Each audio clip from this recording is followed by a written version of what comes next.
Bonsoir à tous, bienvenue dans ce 19-20 dont voici le sommaire. Dans l'actualité nationale, une fête du travail dans la désunion. Pour la première fois depuis 5 ans, les syndicats n'ont pas défilé ensemble ce 1er mai. En cause, l'accord sur la sécurisation de l'emploi. En revanche, tous sont unanimes pour rejeter la politique d'austérité. Ils ont eu du mal à mobiliser beaucoup de monde. Un 1er mai à la une aussi de votre journal régional où 600 personnes ont défilé ce matin à Clermont.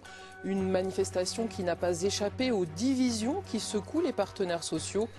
Pour en parler, nous recevrons Julien Poliac de la CGT et Mireille Curieri de la CFDT. Les syndicats ont donc fêté ce 1er mai en ordre dispersé, alors que CGT et CFDT s'opposent autour du projet de loi sur la sécurisation de l'emploi. Chaque camp organisait avec ses alliés ce matin son propre rassemblement. C'était le cas notamment à Clermont-Ferrand. Reportage Pascal Félix, Arthur John. 1er mai, plus que jamais, unité. Un cortège qui s'élance sous l'orage depuis la place de Lille vers la place de la Liberté. Mais il n'y a pas que dans le ciel que ça gronde. Parmi les 600 manifestants, beaucoup sont venus condamner la politique du gouvernement, tout autant que célébrer la fête des travailleurs. Ils ont adopté le projet de l'accord national interprofessionnel. Le projet de loi a été validé par le Sénat, a été porté par le gouvernement et par le patronat. Automatiquement, ils se sont fait des ennemis à travers la classe ouvrière. Les travailleurs ont rejeté massivement un projet qui a été porté effectivement par le gouvernement en place. Donc il y a une logique au 1er mai sur le rejet effectivement du Parti socialiste en nos rangs. Il n'y a pas que l'action gouvernementale qui était mise au banc ce matin, mais aussi la CFDT. Le syndicat signataire des accords sur la flexi-sécurité au travail faisait figure d'intouchable. Il a fait rassemblement séparé, accompagné tout de même de l'UNSA et de la CFTC. En tout, une trentaine de militants qui ont déposé une gerbe devant la stèle de Jean Jaurès. C'est un petit peu dommageable, mais je crois qu'on était sur une base qu'on n'arrivait pas à trouver en commun et il y avait des divergences de fond beaucoup trop importantes cette année pour qu'on puisse se retrouver tous ensemble. J'espère que ce n'est que partie remise. Il faudra du temps pour que les divergences soient oubliées, affirment certains manifestants. Du temps, c'est aussi ce que demandaient les militants socialistes présents dans le cortège et venus soutenir la politique gouvernementale.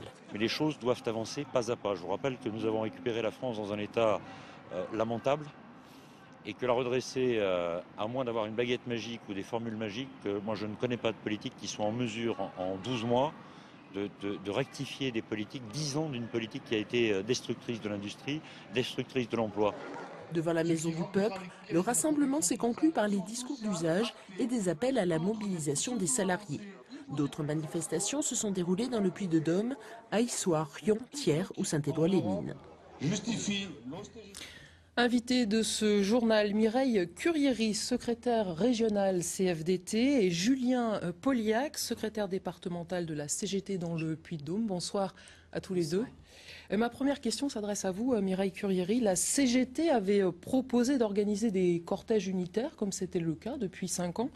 Ça a été refusé par la CFDT. Pourquoi ? Alors, refusé sur le plan national, parce qu'on ne peut pas donner une image unitaire et démocratique quand on est opposé sur des choses aussi importantes que des réformes qui sont absolument nécessaires. Ça, c'est pour le national. Pour les mêmes raisons, inviter à une intersyndicale une organisation en lui posant comme préalable non discutable, on va revendiquer que l'ANI qui a été signé en janvier n'est pas bon pour les salariés. Le fameux accord sur l'emploi. Voilà, on ne peut pas tout dire son contraire et la CFDT n'a pas l'habitude de se méjuger en signant quelque chose en janvier dont elle est très fière et puis après défiler et faire croire à tous les salariés du Puy-de-Dôme que, ben oui, d'accord, on a signé, mais finalement, on a fait une bêtise. Il y a eu aussi, je crois, des échanges de mots un peu forts. Est-ce que c'est une situation de rupture entre la CGT et la CFDT ? C'est une situation délicate et que nous regrettons à la CGT, en tout cas. Pour ce 1er mai, nous proposions évidemment l'unité syndicale, l'unité d'action, en recherchant l'unité des salariés. C'est bien la démarche de la CGT, réaffirmée au 50e congrès à Toulouse et transcrite par un courrier aux organisations syndicales dans le Puy-de-Dôme, pas simplement la CFDT, pour construire la mobilisation sur la base de nos exigences sociales face à cette politique aujourd'hui dont les orientations sont toujours aussi libérales que précédemment. Des mots peuvent être échangés entre camarades, des camarades peuvent même brûler des drapeaux. Ne nous arrêtons pas sur ces éléments-là et remettons le syndicalisme à sa place en portant les exigences et les revendications des salariés. En même temps, est-ce que cette division ne risque pas de vous affaiblir? On voit que le FN, par exemple, se sent galvanisé en ce moment, et de l'autre côté, les partenaires sociaux sont divisés. C'est tout un jeu qui est peut-être instrumentalisé par les institutions elles-mêmes.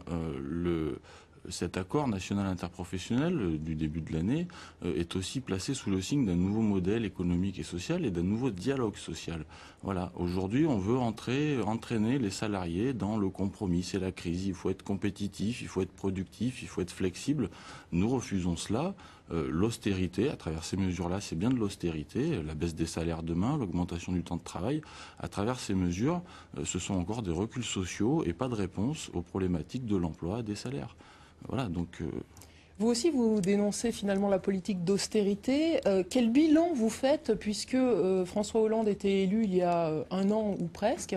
Quel bilan vous tirez de cette première année du quinquennat? Le bilan que fait la CFDT, c'est de dire que c'est pas en hurlant ou en négativant tout. C'est pas en disant je suis contre systématiquement et j'attends de voir si je peux garder ce que j'ai acquis qu'on va pouvoir avancer. On est tous dans la même galère, je pense. Vraiment tous.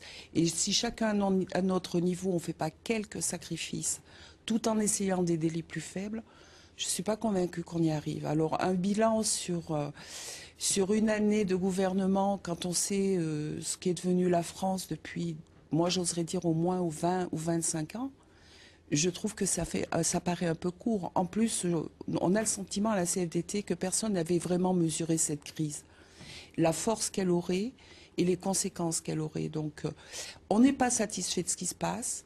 Il faut vraiment que ces cures d'austérité arrêtent d'être hyper rigides et hyper dures pour les plus faibles. Mais je pense que, oui, je n'ai pas honte de le dire et mon organisation n'a pas honte de le dire, il faut que tout le monde fasse quelque chose pour ça. C'est en solidarité et en démocratie qu'on le fera. Julien Polliac, en un mot, on a vu que le PS demande du temps. On se souvient que votre organisation avait appelé il y a un an à battre Nicolas Sarkozy. Oui, tout à fait. Aujourd'hui, qu'est-ce que vous répondez justement? On se rappelle du slogan qui était le changement, c'est maintenant. Il ne faut pas attendre 2 ans de plus, il ne faut pas attendre 6 mois de plus, et ça fait déjà une année de trop où, une fois de plus, le gouvernement, le président de la République ont donné des gages au patronat, au capital. Moi, je veux bien entendre qu'il faut qu'on fasse tous des efforts. Les Grecs, les Portugais, les Espagnols, les Irlandais ont fait des efforts et se plongent dans l'austérité et continuent à reculer. Et ce ne seront pas des solutions ce ne sont pas ces solutions-là qui sont des réponses à la crise. Merci Julien Polliac. Ce sera le mot de la fin. Merci Mireille Currieri. Merci à tous les deux d'avoir accepté notre invitation.